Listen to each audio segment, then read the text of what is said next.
Imagine this. You are standing at the edge of one of the most visited natural wonders on Earth. The mist cooling your face, your family beside you, laughter blending with the roar of rushing water. You snap a photo, the kind you will show your grandchildren one day, and within minutes, you are gone. Not lost in the crowd, not wandering off on a trail, gone as if the earth itself opened and swallowed you whole.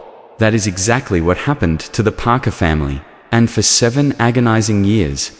There was no explanation, no trace, and no answers. Until now, a single drone, flown for an entirely different purpose, captured something hidden deep in the forest that would tear this case wide open and reveal a truth more disturbing than anyone was prepared for. How could an entire family disappear in one of the busiest tourist spots in the country without a single witness? And what was buried in the woods for almost a decade that the original search teams never saw? If you want to uncover these answers, like this video, subscribe to Unscripted Tales, and help us reach 5,000 likes so we can bring you more stories that demand to be told. On July 9, 2017, Daniel Parker, 43, his wife Laura, 39, their daughter Lily, 11, and their son Ryan, 8, were 2 days into the trip they had talked about for months. The weather was flawless, the crowds lively, the excitement of the falls in the air. Just before 3 in the afternoon, Laura captured what would become the last image of her family, smiling against the wall of rushing white water. At 3:14 p.m., a security camera caught them heading toward the parking lot. 7 minutes later, all 4 of their phones went dead at the exact same time. By the next morning, when the hotel room remained untouched and the rental car was nowhere to be found, what began as a perfect family vacation had already turned into one of the most haunting mysteries investigators would ever face. Daniel Parker had always been the kind of man who planned everything to the smallest detail. At 43 years old, he worked as a financial advisor in a small firm back in their hometown. His wife, Laura, 39, was an elementary school teacher who loved nothing more than telling her students about the places she hoped to visit. One day, their children, Lily, 11, and Ryan, 8, were full of energy and curiosity. Counting down the days until this long-awaited trip, the Parkers were close, the kind of family who ate dinner together every night, played board games on weekends, and took pride in building memories. This was their first time visiting Niagara Falls.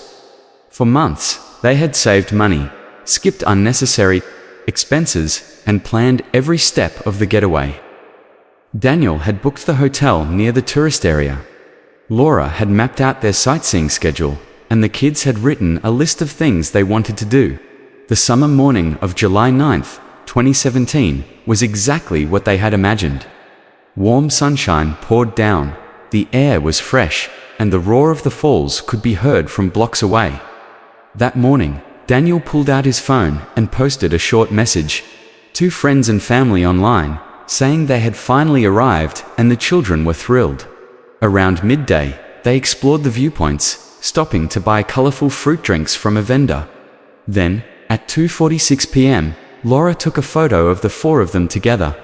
Their smiles were genuine, eyes squinting slightly against the misty light, the white water crashing behind them. It was a perfect family moment, and the last time anyone would ever see them alive. At around 3 p.m., witnesses reported seeing the Parkers near the observation deck, chatting casually and taking in the view. By 3:14 p.m., security cameras caught them heading in the direction of the parking lot, the children walking ahead while Daniel and Laura followed. 7 minutes later, at precisely 3:21 p.m., all 4 of their mobile phones went silent at the same moment. Not turned off, but disconnected completely. When the family did not return to their hotel that evening, the staff assumed they were enjoying a late night out. By the next morning, the reality was undeniable. Their beds had not been touched, their luggage was still neatly packed in the room, and their silver rental car was gone. A quick check showed that their credit cards had not been used after the small drink purchase at 2:30 p.m. The perfect day had ended in silence, and the trail was already going cold. What the police would find in the first hours of their search would make the disappearance even more puzzling. When the Parker family failed to return to their hotel that night, there was still hope they might walk through the door by morning. But as the sun rose, the silence became impossible to ignore. At 6 o'clock, the hotel manager called the police. Officers arrived quickly, moving through the untouched room where the beds had not been slept in. The luggage was still perfectly in place, and the key cards had not been used since the afternoon before. The family's silver rental car was missing from the lot. This was no ordinary delay. The search began before the morning was over. More than 200 officers joined the effort. Helicopters scanned the falls and surrounding areas from the air, while dogs worked the walking paths and trails. Dive teams searched the swirling waters below. The Canadian authorities sent their own teams to join in, sweeping their side of the border in case the family had somehow crossed over. For 72 hours, the search was relentless. Every observation deck, every hiking path, and every parking area was checked and rechecked. Officers questioned tourists, hotel staff, and nearby residents. The Parker family's photos and names spread across news broadcasts and flyers that appeared in every shop window and public notice board. Yet despite the massive operation, not a single trace was found. It was as if they had stepped off the path and vanished. Then, on the third night, a call came in that would shift the search. At 11:42 p.m., an anonymous man reported seeing a silver sedan that matched the Parkers' rental car speeding down a remote road in the Finger Lakes region at around 4:30 p.m. on the day they disappeared. The license plate matched exactly. The road he described was narrow, almost hidden, and rarely used. It twisted deep into dense forest, far from tourist areas. Officers drove out and found faint tire tracks leading from the dirt road into the thick trees. There were signs of disturbed vegetation, broken branches, crushed undergrowth, as if a vehicle had pushed through where no road existed. For 2 weeks, teams fought their way into that wilderness, following every possible trail. The terrain was unforgiving, the trees forming a wall above them, and the further they went, the more dangerous it became.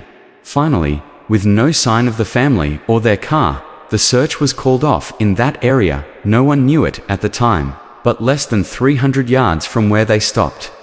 The truth was waiting to be found. The search may have stopped in the forest, but the story of the Parker family was only just beginning to spread. Within days, their smiling photograph from Niagara Falls was everywhere. News anchors replayed the image again and again, their voices heavy with the weight of the mystery. Social media carried the picture across the country, then across the world, and strangers who had never met the Parkers found themselves drawn into the question of how an entire family could vanish on such a busy summer afternoon. With the photograph came the flood of tips. Calls poured into police stations from across the United States and even overseas. Some claimed they had seen the Parkers in a gas station in Ohio. Others said they were spotted boarding a bus in Vermont, and a few insisted they had been seen in small towns hundreds of miles away. Each report was followed up, every lead carefully checked, but none of them led anywhere. Most were cases of mistaken identity. Some were nothing more than cruel pranks. Months passed, and the FBI stepped in, bringing their resources, their databases, and their experience in complex missing persons cases. But even they could find nothing solid to work with. No hidden financial records, no secret plans to leave, no suspicious relationships or debts. In fact, the deeper investigators looked into the Parker family's life, the more they confirmed what friends and relatives had said from the beginning. They were as ordinary as any family could be. They had steady jobs, no enemies, and no reason to vanish. But the leads kept drying up. One by one, the teams assigned to the case were reassigned to other investigations. As the months turned into years, the Parker disappearance moved from the breaking news segment to the archives. Yet for their family, time did not move at all. Every July 9th, relatives and close friends gathered at the same spot overlooking the falls for a memorial service. They spoke of Daniel's patience, Laura's kindness, Lily's laughter, and Ryan's boundless energy. They lit candles, said prayers, and promised each other they would never stop hoping. Hope was all they had left. For 7 years, the world moved on, but the Parkers remained frozen in that summer day, their fate a mystery. No one could imagine that the key to unlocking the case was already lying hidden in the same forest where the search had ended. For years, the memorials came and went, the news coverage faded, and the Parker case became one of those mysteries that seemed destined to stay unsolved. But in March of 2024, fate shifted in the most unexpected way.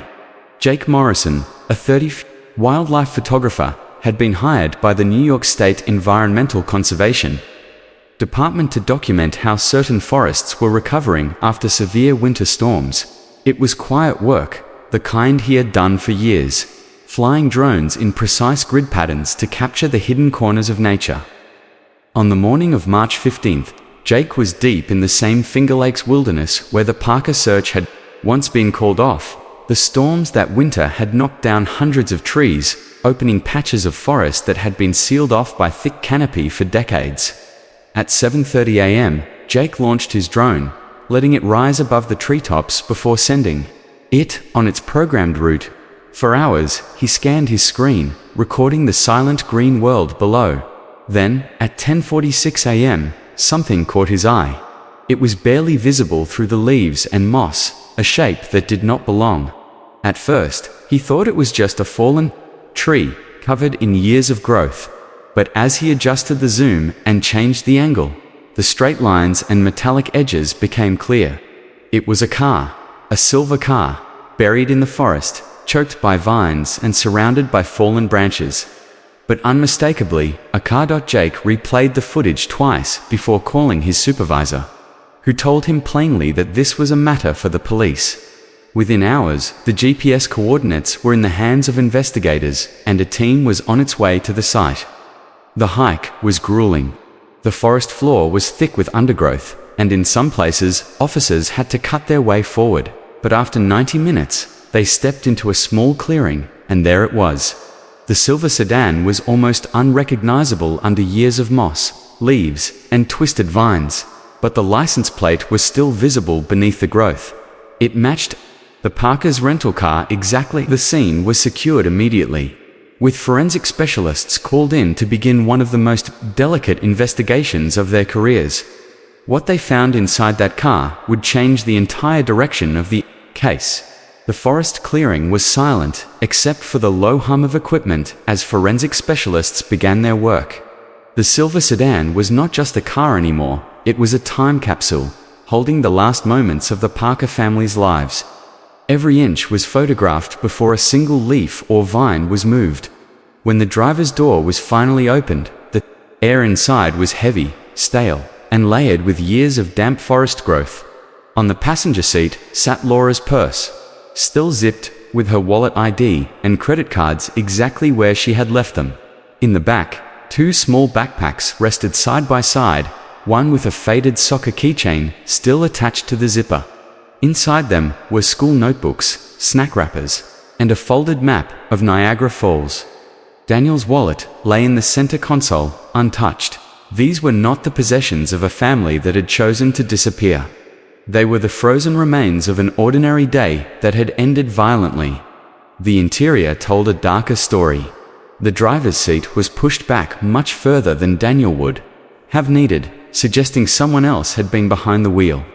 There were faint scratches along the steering wheel, as if someone had gripped it in panic. On the seats were deep, thin impressions that matched the size and shape of restraints, rope or zip ties, pressing into the fabric. But the most chilling discovery waited in the trunk. When the latch was pried open, the beam of a flashlight swept across a small pile of objects: a roll of duct tape, a bundle of heavy-duty zip ties, a crowbar, and 2 pieces of children's clothing. The first was a bright pink t-shirt, the kind a young girl might wear on a summer day. The second was a pair of navy blue soccer shorts. Both were cut in jagged lines, as if removed with a knife, and both were stained with what appeared to be dried blood. Samples were collected. Immediately, the items sealed and labeled. There was no longer any doubt the Parker family had not gotten lost, nor had they left willingly.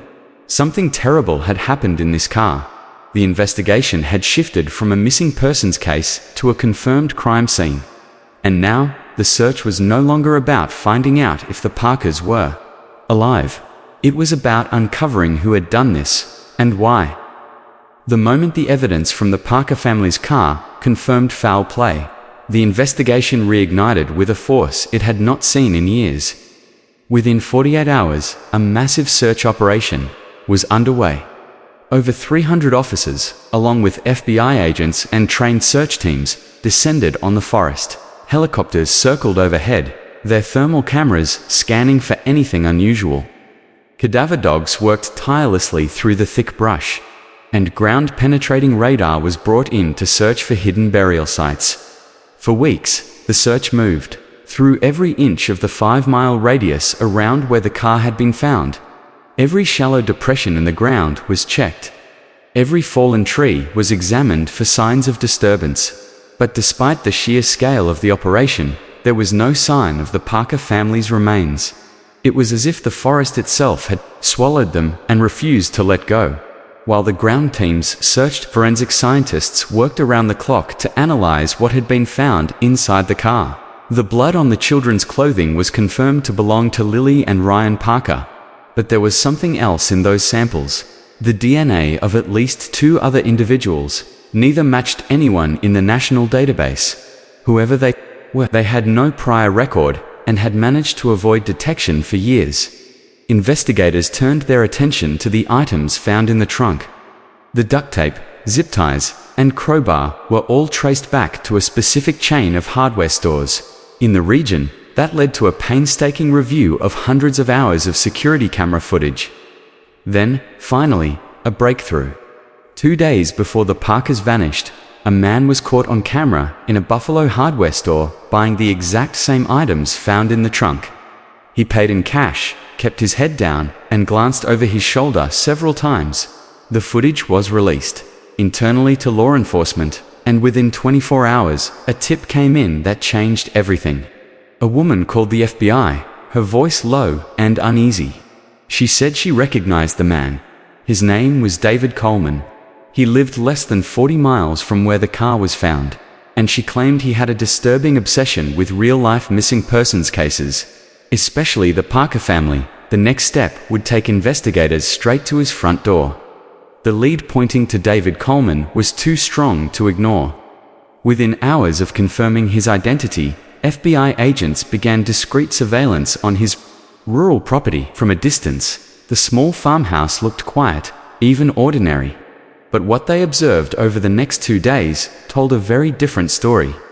Coleman kept odd hours, often staying awake through the night and sleeping during the day. He rarely left home, and when he did, he used different vehicles, as if he did not want to be recognized. Most unsettling of all was what happened after dark. Agents spotted him in the backyard, digging under the cover of night, the beam of a flashlight cutting across the dirt. Some nights, he worked for nearly an hour before covering the disturbed soil again. It was enough to convince the FBI that he was either hiding something or preparing for something worse. On the 3rd night, the surveillance team saw what they had been waiting for. At nearly midnight, Coleman dragged 2 large, heavy plastic bags from his garage and loaded them into the back of a pickup truck. His movements were slow, strained, as if whatever was inside weighed more than he could easily handle. Agents feared he was about to dispose of critical evidence. The order to move in was given immediately. Unmarked vehicles surrounded the property as tactical units closed in. Coleman was taken into custody without resistance, standing in the cold night air as if he had been expecting this moment for a long time. The bags in the truck did not contain bodies, but inside were tools, rope, and tarps, the kind of supplies that could be used to hide or move something far more sinister. At the FBI field office, Coleman waived his right to an attorney before the first question was even asked. What came next left the room silent. In calm, deliberate detail, he confessed to abducting the Parker family on the day they vanished. He told investigators how he had followed them from the tourist area, how he had tricked them into stopping, and how he had forced them into their own car at gunpoint. but the way he described what happened after leaving Niagara Falls made it clear that this was not a random act. It was planned, and he had chosen the Parkers for a reason. David Coleman's confession began at the heart of Niagara Falls, surrounded by crowds and the constant roar of water. He admitted that he had been watching the Parker family since late morning, following them from one viewpoint to another, waiting for the right moment when they would be away from the heaviest foot traffic. He said they caught his attention because they looked like the perfect family, happy, trusting, and unaware that someone was studying their every move. Shortly after 3 o'clock, as the Parkers made their way toward the parking area, Coleman approached them with a folded map in his hands. He acted like a lost tourist, speaking politely and asking for directions. Daniel, always willing to help, stepped closer to look at the map. That was the moment Coleman struck. With a weapon hidden in his jacket, he hit Daniel hard enough to disorient him, then pulled out a handgun to control the rest of the family. Laura tried to shout, but he ordered her to stay silent. The children froze, eyes wide, clinging to their mother. Coleman forced all 4 of them into their own rental car. He made Daniel drive, keeping the gun aimed at the family from the back seat. They left the busy roads and followed a winding route into the remote forest, far from tourists and patrols. Every turn took them deeper into the kind of wilderness where cries for help would never be heard. They reached a small clearing that Coleman had scouted weeks earlier. It was hidden by thick trees and completely invisible from the air. There, he tied the family's wrists and ankles. Ignoring Daniel's offers of money and Laura's desperate pleas to let the children go, Coleman admitted that he had brought everything he needed with him: rope, tools, and a plan he had rehearsed in his mind for weeks. Within minutes, the family was dead. Afterwards, he dragged their car further into the forest and covered it with branches and debris, knowing that nature would do the rest over time. The bodies, he said, were buried far enough from the car to keep search dogs from detecting them. He had chosen the site carefully, aware of how search teams worked, and confident they would never find either the car or the graves. But there was one thing Coleman did not admit until later. He was not alone when it happened. When investigators compared the unknown DNA from the Parker family's car to David Coleman's, the results were immediate and startling. It did not match him. There was someone else. The presence of this second individual was not a faint trace or a contamination. It was strong, undeniable evidence that another person had been directly involved in the abduction and murder. At first, Coleman denied having any help. He claimed the crime was entirely his own doing. But the evidence was too clear, and the questioning too precise. After hours in the interrogation room, he finally leaned forward and said the name quietly: Thomas Coleman, his younger brother. Not only had Thomas been there, but he had also helped plan the crime from the very beginning. According to David, Thomas had followed the Parker family in a separate vehicle as they left the tourist area, making sure no one trailed them. He had been the one to choose the clearing deep in the forest, the one hidden so well that search teams had stopped just 300 yards short of it. He had also been there during the murders, helping control the family, and later helping to hide their bodies and disguise the car. With this confession, FBI agents moved fast. Thomas Coleman was arrested at his workplace, a small-town auto repair shop, without a fight. His co-workers stared in disbelief, unable to match the quiet mechanic they knew with the horrors they were hearing. But a search of his home and workshop erased any doubt. Inside, agents found items that connected directly to the Parker case: tools with traces of the same duct tape found in the car, clothing that matched descriptions of what the children had been wearing, and even personal belongings from other families who had vanished over the past decade. The evidence suggested that the Parker family had not been their first victims. The truth about the Colemans' history was about to make the Parker case part of something far bigger and far more disturbing. The search of Thomas Coleman's property revealed only the beginning of the truth. As investigators dug deeper into the brothers' lives, a chilling pattern began to emerge. The Parker family was not an isolated tragedy. For over 10 years, the Coleman brothers had been preying on families, always choosing those who were far from home and visiting tourist destinations. They targeted vacationers for a reason. Parents were relaxed, their guard lowered, and unfamiliar with the area. The brothers would follow them, study their routines, and wait for the moment when they were most vulnerable, often when returning to their car. Once a family disappeared, the brothers left little trace. Their victims were from different states, which meant the missing persons reports were scattered across multiple jurisdictions. No one had ever connected the cases until now. In the basement of a storage unit rented under a false name, investigators made one of the most disturbing finds of the entire case. Inside were neatly labeled boxes, each containing items from different victims, driver's licenses, jewelry, pieces of clothing, even children's toys.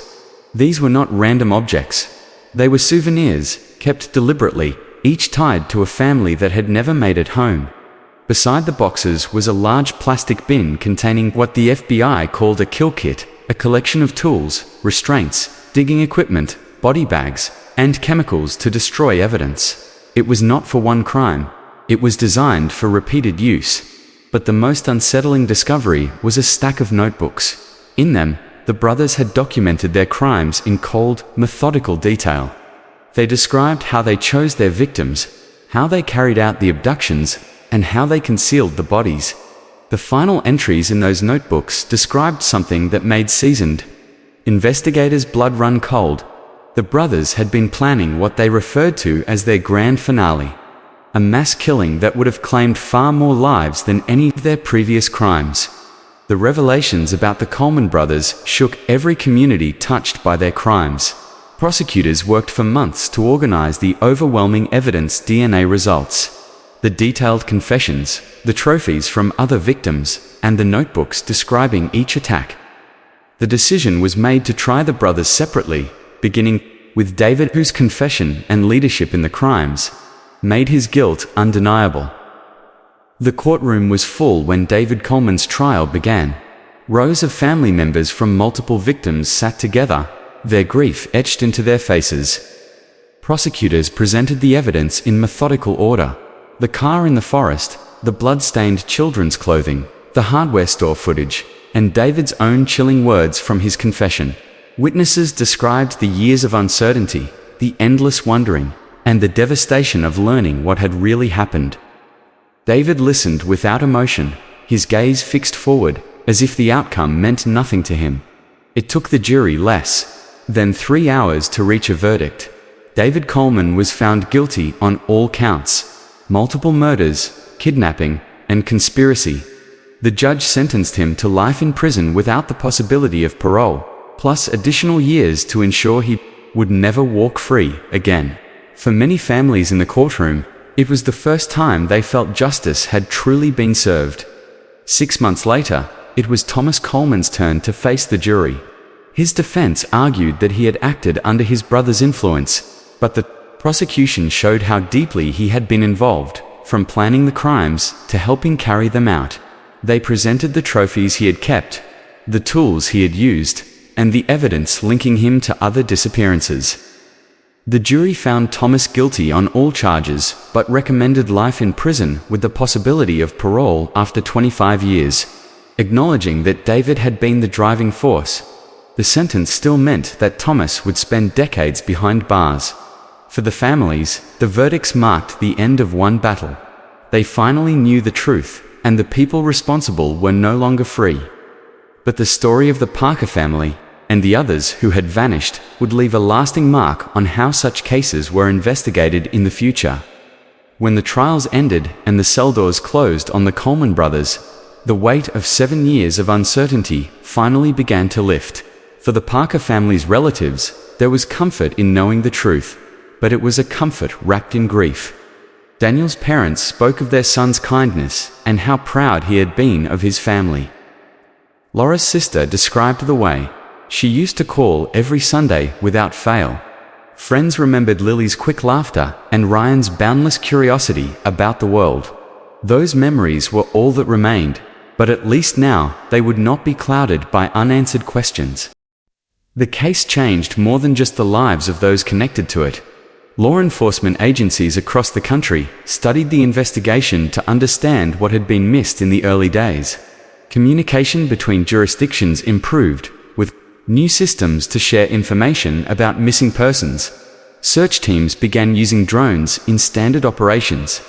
Inspired by the way a chance flight had uncovered the Parker's car, a memorial for all 12 victims of the Coleman brothers was built at a quiet overlook near Niagara Falls. The names were etched into a bronze plaque, surrounded by flowers that bloomed through every season. Each family contributed something personal: photographs, small trinkets, even handwritten notes. Visitors left fresh flowers, sometimes without a word, just standing in silence before walking away.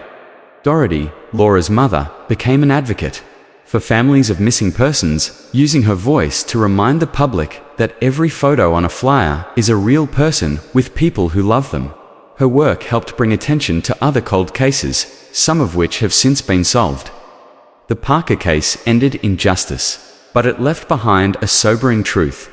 Evil can hide in plain sight for years, and the smallest break can change everything. The story of their disappearance and the hunt for their killers became a reminder that hope is not just a feeling.